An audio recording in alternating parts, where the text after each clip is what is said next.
Football starts the season with the losing streak. We'll have reaction from students coming up. Plus, soccer struggles in SEC play, and volleyball closes out its non-conference schedule in the Michigan Invitational. I'm Ben Bracken, and this is Tiger Tally.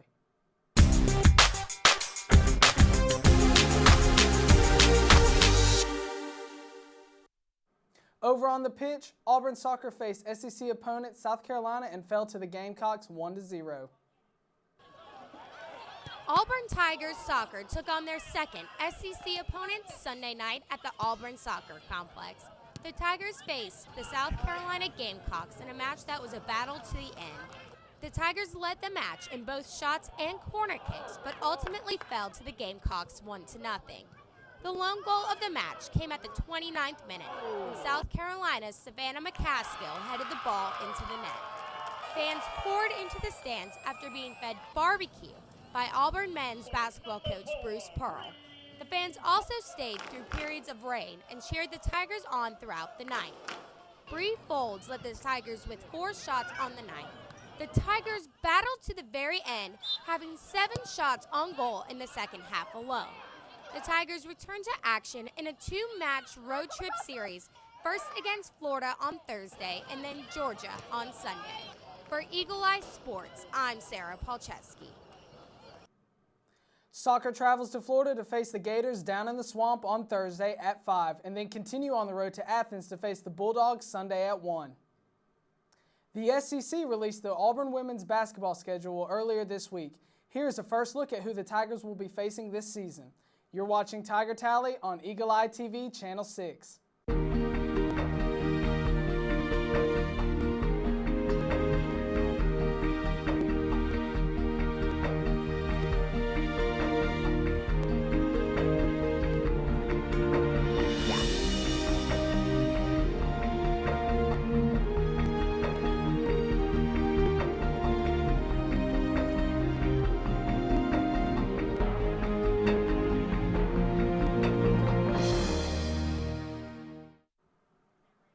Hey guys, I'm Sarah Palczewski. Welcome back to the show. The reigning equestrian national champions are opening up this season this Friday. Auburn will be competing against the Ole Miss Rebels at 3. Auburn is currently ranked number 1 in the preseason NCEA poll. SEC play is back on the Plains.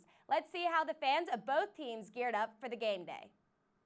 War Eagle and welcome to Auburn on game day. We welcome in the number 17th ranked Texas A&M Aggies to the Plains. Here we're going to give you an inside look at Texas A&M and Auburn for tailgating. War Eagle! Howdy! Kick up Auburn! Tiger and Aggie fans alike came together on game day to enjoy some tailgating festivities. Let's see what the Tiger and Aggie fans have to say about game day on the Plains. Game day's awesome. I think we're going to do good versus Texas A&M. Howdy! It's good to be here. We love Auburn. It actually reminds us a lot of home. Fans had the opportunity to do a vast amount of things for pregame, including playing games and walking around the concourse to see different vendors and what they had to offer as far as prizes, giveaways, and sign-ups. But with SEC play means rivalries. Let's see what this little family had to say. Well, it's a new family rivalry now that he has been born. Little more divided now.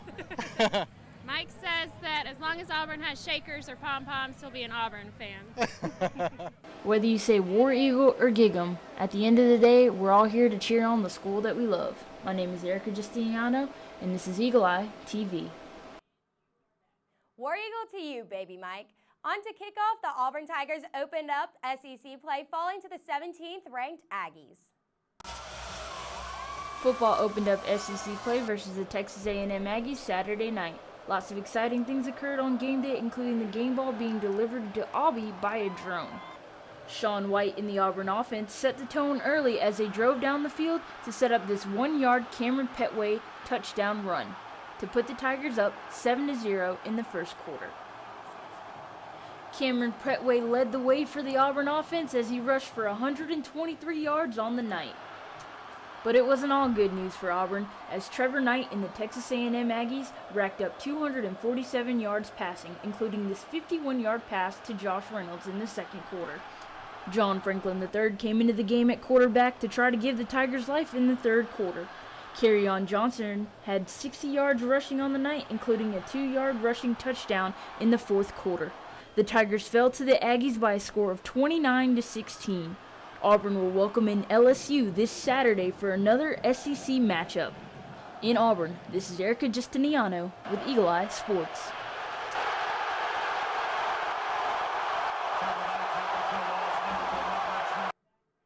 The Tigers will welcome in LSU this Saturday for another key SEC West matchup. Kickoff is set for 5. Coming up, we'll have more on this weekend's matchup against LSU and also hear from head coach Gus Malzahn. We'll be right back. Gosh, Darlene, it sure is amazing how much we have in common. I know, Larry. We both love 3-car pileups. We both were built in Buffalo. And we both know wearing safety belts helps save thousands of lives. Yeah, this is fascinating. Don't mind Vince. He's getting over a bad breakup. I know. Janet's picking up the pieces, too. They're in here. I wish they understood it's all worth it to get people to buckle up. Hey, lacerated lovebirds, I sense a major crush. You could learn a lot from a dummy. Buckle your safety belt. Talk about head over heels. Welcome back to Tiger Tally. I'm Kelly Hutchinson. Volleyball traveled to Ann Arbor over the weekend. The Tigers fell to the Wolverines 3-0 in the Michigan Invitational Opener. They turned it around in match 2, defeating Colgate 3-1, then fell in the last match against Eastern Michigan 3-1.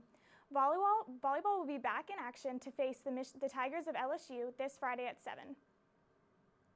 This Friday, the Auburn swimming and diving team will be holding the orange and blue inner squad as it prepares for the upcoming season. The event will be at 4 p.m., and in 2 weeks, Auburn will open up the season in the War Eagle Invitational. In a press conference Tuesday morning, Coach Gus Malzahn and selected players addressed the media on the concerns of the Auburn program, assuring fans that the Tigers are close to a turning point in the season. The last 2 losses, I can honestly say, have probably hurt me worse than any of the others. I fully understand our fan base is disappointed, and they should be. Bottom line is we got to coach our players better, and that starts with me. The fact is we're close. As a matter of fact, we're real close to being a good team, and we're going to get this thing turned around. You know, with this adversity that we're facing now, we just kind of reverting back to that and trying to just stay afloat, you know, just trying to be there for each other in such a tough time. To be honest, I think as players, you know, we got to make more plays. Just hold everybody accountable to a certain standard. Nobody likes to lose. So, you know, obviously these 2 losses, they stung. And, you know, we could have played better. We could have done some things better. But, you know, ultimately, I feel like we're still on a really good spot. We're in a good path. And I feel like these 2 losses could potentially fuel us going into the future.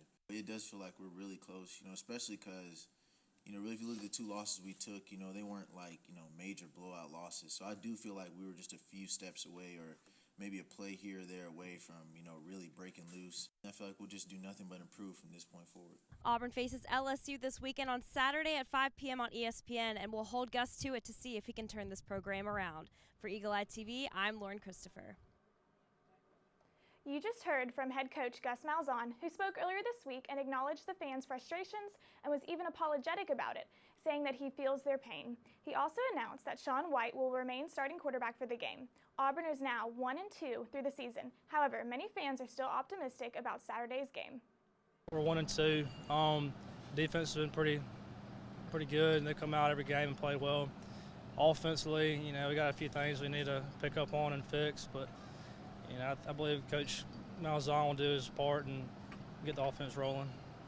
I think we have a good team. I think it's coaching that's hurting us, to be quite honest. Well, I think we're doing good considering like all the teams that we played so far. I think we did really good against Clemson, and they were like the number 2 team. I mean, it could be going better. Our defense is looking really, really good, which is always nice, but offensively, we could definitely be more threatening. JF3 just has so much more ability that you got to put him in there to see where he can go and build him up at least a little bit. I'm predicting a low-scoring game. Maybe we're going to pull it out 21-17. I think we could win if we pull out our whole hearts into it, and we need support from our fans. So I think if all of us Auburn students get together and cheer on the Tigers, we'll be doing great this weekend. You know, the season has started off a little rough, but I still have hope in our team, and I feel Gus Malzahn has something that he can fix. I think this weekend would be a great weekend for the Tigers to turn it around against LSU and a nationally ranked team who struggled too, but they have a Heisman contender on their team. It'd be a great weekend to see what we could do. It would be, but I think it's going to be tough for our Auburn Tigers. I mean, LSU's a great team, and they've got a lot of talent, so it'll be interesting to see that matchup. That's true. Coming up next, we'll check in and see how the Tiger Tally fantasy teams are doing and get predictions for the weekend of college football. You're watching Tiger Tally on Eagle Eye TV. We'll be right back.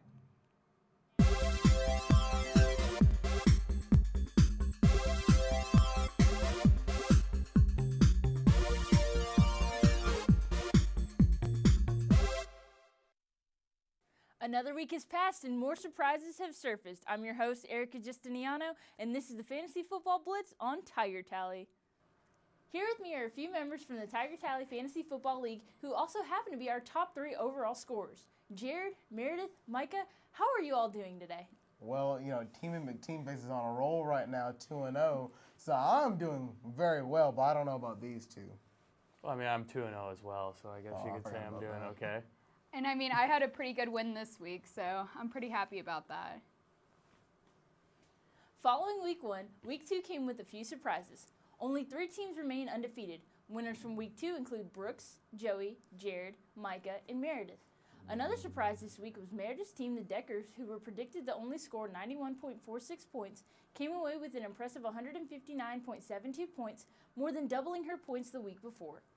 Jared's team, Team McTeamface, was also able to keep up the hot streak going as he scored over 110 points for the second consecutive week. Who were some of your key players from this week? Man, the whole squad was the key player for me. I mean, let's talk about Matt Forte. Matt Forte, 3 touchdowns. I mean, homeboy brought in about 27, 28 points for me. And then my defense, the Carolina Panthers, they did really well. So my whole team are full of MVPs. I can't just pick one person.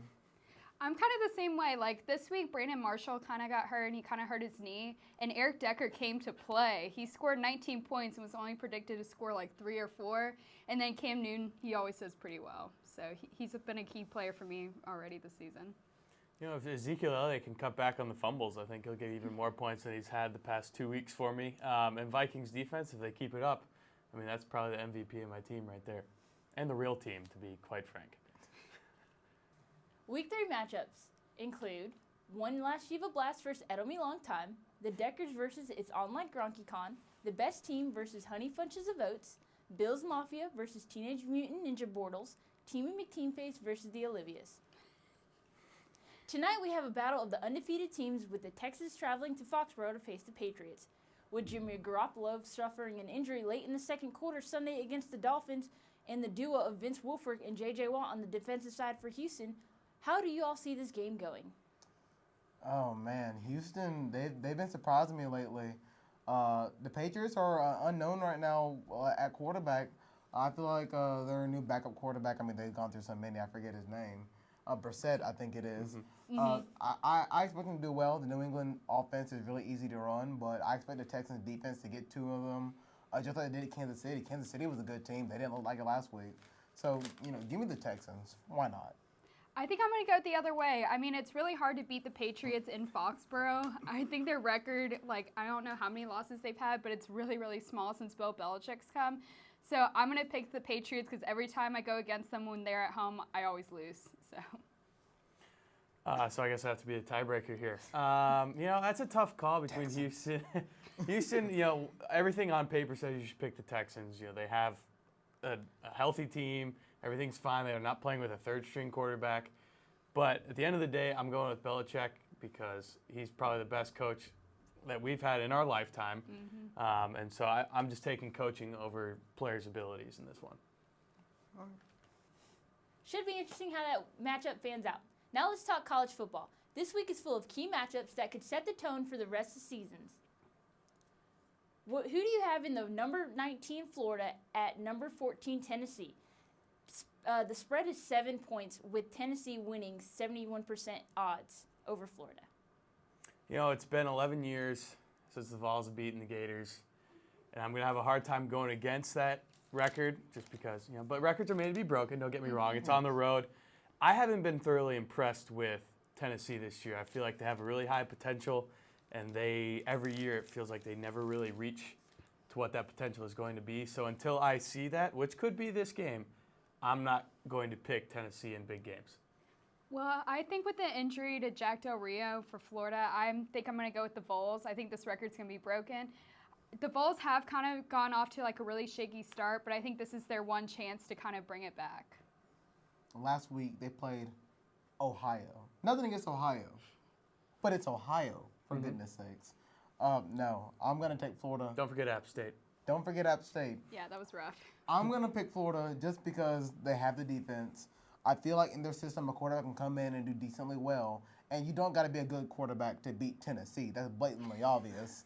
I mean, let's throw in a couple of our own people. Let's throw Mike in at quarterback for Florida, and he'll probably get the job done against Tennessee right now. I wouldn't mind. We'll see.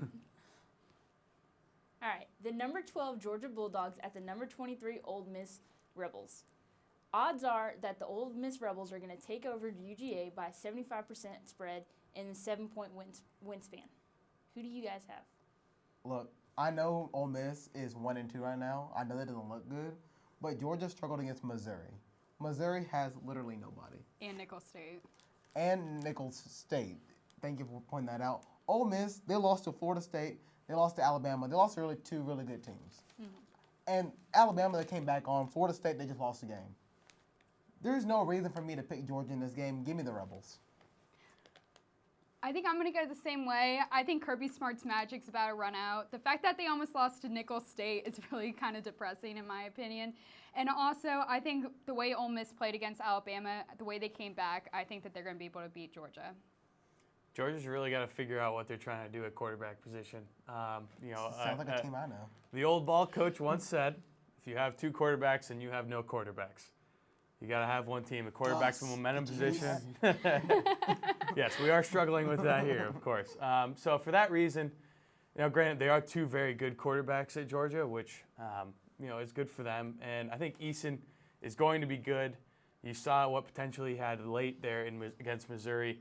But I'm going with you guys. I think I'm going to go hotty-toddy. Gosh almighty. Gosh almighty. Now we have the matchup of number 17 Arkansas taking on the number 10 Texas A&M Aggies. What seems to be a close matchup, the spread is only 6 points with Texas A&M being in favor over the Arkansas Razorbacks. How do you feel about that matchup? Arkansas, they had one good game against TCU. Now, slow your roll. That doesn't mean you're a very good team. You're a good team, but A&M just show that they have a lot of talent. They can compete with a lot of better teams at SEC. Arkansas, I can't take you on this one. Give me the Aggies at home.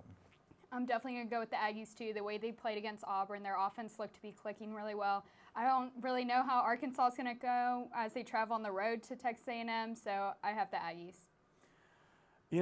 I saw a statistic the other week about Coach Sumlin in big games. And at home, I think he's won 2 games. And on the road, as you've noticed in the past years, he's won all of his big SEC games against ranked opponents on the road. So for that reason, as much as I hate saying this, I have to go with Arkansas and Coach Brett Bielema. Yikes. Yikes. Moving on to the number 5 Clemson taking on the Yellow Jackets of Georgia Tech. Clemson's favored 79% over Georgia Tech, with the spread being 10 points versus all the other games being only 6 or 7 points. Who do you think is going to take this game? Oh, man. Well, this is where it gets a little tricky because I'm not picking Clemson to win this game. Give me Georgia Tech Yellow Jackets with the upset at home. The reason because I'm not sold on Clemson. They went, no disrespect to Troy, Erica. They went against Troy, didn't do very well. In the first game, they didn't do. I forgot who they played in the first game. I just know they didn't do very well. Auburn? Oh, that's right. Yeah, I was like, I couldn't tell if you're being sarcastic or not there. Well, that just tells you how this year's went for me at this point. Yeah. They played Auburn, didn't look very well, didn't look very good. They played Troy, didn't look very good. They finally played, South Carolina School for the Blind or something? They finally won a game. So, Clemson, I'm not going to take you on this one.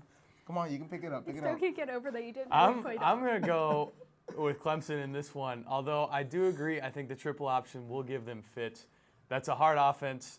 if you on a short, on just 1 week to get prepared for. If you're playing Georgia Tech, you want them for the first game of the year, or you want them in a bowl game, because then you have at least 2 to 3 weeks to prepare for Georgia Tech's offense. If not, it can be tricky.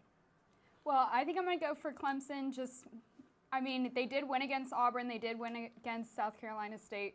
I don't know. I just see Clemson pulling out a win this week. I still can't believe I forgot they played Auburn. Yeah. I can't either. Maybe I'm just trying to forget this year already. Aren't we all? Aren't we all? Moving on to one of the hottest matchups of the weekend, number 11 Wisconsin takes on number 8 Michigan State. The point spread for this game is 7 points. What do you guys feel like this game is going to turn out to be? After Auburn, not many people know this, but after Auburn, Michigan State's my team. Let's go Spartans. They played really well last week. Wisconsin struggled against Georgia State. The Panthers, if you didn't know who they were, not many people do.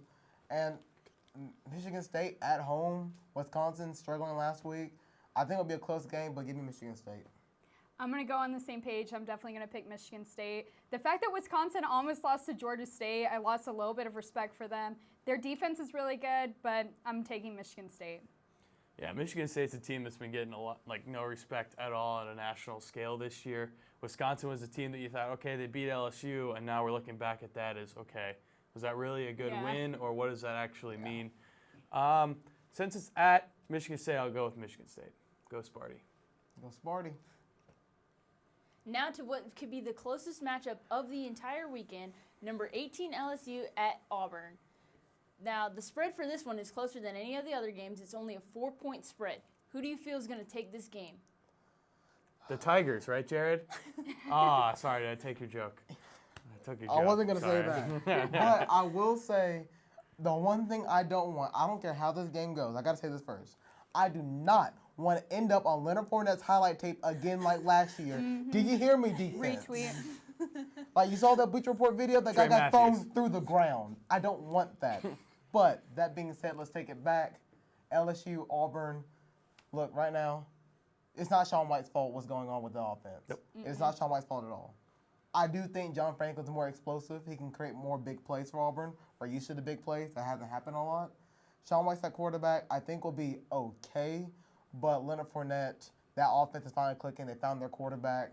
That defense for LSU, it's LSU. Even at home, Auburn's going to lose by 8 to 10 points, so give me LSU. I think I'm going to go with LSU as well. The Auburn offense just hasn't been clicking well. And LSU's defense, like you said, it's LSU. So I think that Leonard Fournette's going to run over us. I'm sorry. I think we're going to be on the highlight reel again. Our defense has improved from last year, though, so maybe not as many highlights. But I have LSU. Boy. I think since you guys went with LSU, both of you, I think I'm going to end up going with Auburn in this one. But this is my X factor here. I think what it's going to come down to is both offenses, if we're being totally honest. Sure, they have Leonard Fournette. Sure, they found a quarterback. But at the end of the day, their offense is still not so good, just like ours. So I think it comes down to which defense gets a defensive turnover and gives the offense a short field. I think this is one of those games that's like maybe 9-6 or something like that. I hope not. Well, it might be. I hope not too, but I feel like that's what it's going to be. Because of that, I pick Daniel Carlson any day of the week. Therefore, I take Auburn. That's my boy right there. Daniel Carlson for Heisman. Make it happen, everybody. Well, that's all for Tiger Tally today. Be sure to follow our league on NFL.com and like Eagle Eye TV on Facebook.